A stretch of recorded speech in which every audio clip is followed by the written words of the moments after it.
এই দেখুন পথ কুকুর, ঠিক আছে, এটাও একটা পথ কুকুর। খাওয়া দাওয়া করছে, ঘুরে বেড়াচ্ছে, কেন পরাধীন থাকতে চায় না।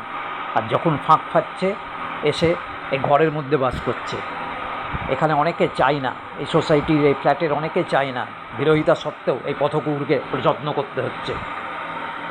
হ্যাঁ, বাড়িতে জায়গা দিয়ে নিজের শোবার ঘরে একটা দোকান ঘর নিচে আছে, যেটা ভাড়া দিলে 3,000 টাকা মাসে আমার রোজগার হবে। সেখানে দুটো পথ কুকুর আজ 3 বছর 4 বছর ধরে বাস করছে। তারা যতদিন বেঁচে থাকবে বা আমি থাকবো ততদিন তারা এখানে থাকবে।